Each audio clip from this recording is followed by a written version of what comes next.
नमस्कार.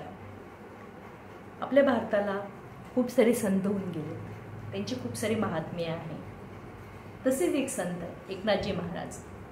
एकनाथजी महाराज खूप धार्मिक आणि आध्यात्मिक गोष्टींचं खूप ज्ञान होतं त्यांना.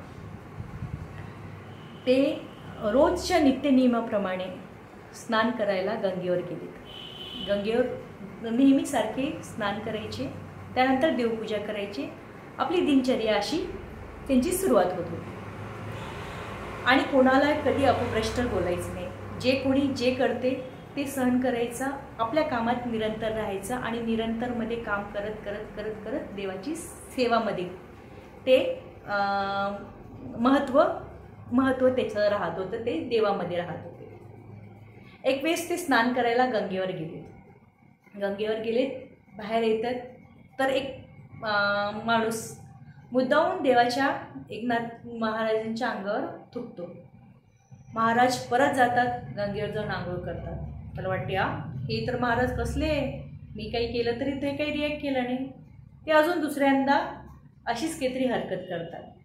परत महाराज जातात, एकनाथ महाराज गंगेमध्ये जाऊन स्नान करून परत बाहेर येतात. परत त्यांनी किचड फेकतो अंगावर. परत एकनाथजी महाराज जातात, परत आंघोळ करतात. असे खूप वेळेस त्यांचा प्रपंच चालूच राहतो.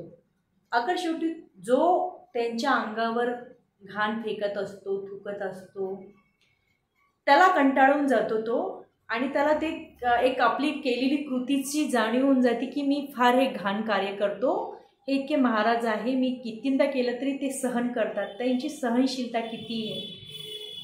तर त्यांनी एकनाथ महाराजांचे पाया पडतात आणि म्हणतात, मला माफ करा महाराजजी, मी इतक्या वेळेस तुम्हाला त्रास दिला, या त्रासबद्दल मला खूप मनातून पश्चाताप होतो, तर मला माफ करा. पण तुमच्यात किती सहनशीलता आहे की मी इतक्या वेळेस तुम्हाला त्रास देऊनसुद्धा तुम्ही प्रत्येक वेळेस स्नान करायला जातात.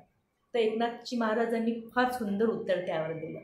एकनाथजी महाराज म्हणतात, मी तर रोजच एकच वेळेस गंगेचं स्नान करत होतो. आज तुझ्यामुळे मला किती वेळ स्नान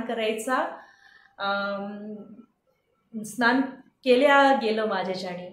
तर ते स्नान केलं तर त्याच्यामध्ये मी तुझे आभार मानायला पाहिजे की इतक्या वेळेस तुझ्यामुळे मला एवढं छान गंगेचं स्नान मिळालं.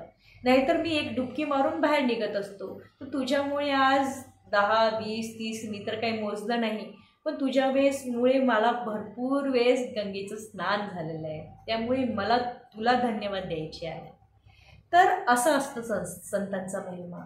संत हे खूप संत नावासारखेच शांत वृत्तीचे असतात, सहनशीलता असते.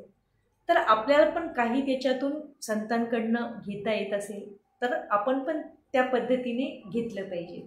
जय श्री कृष्ण. राधे राधे.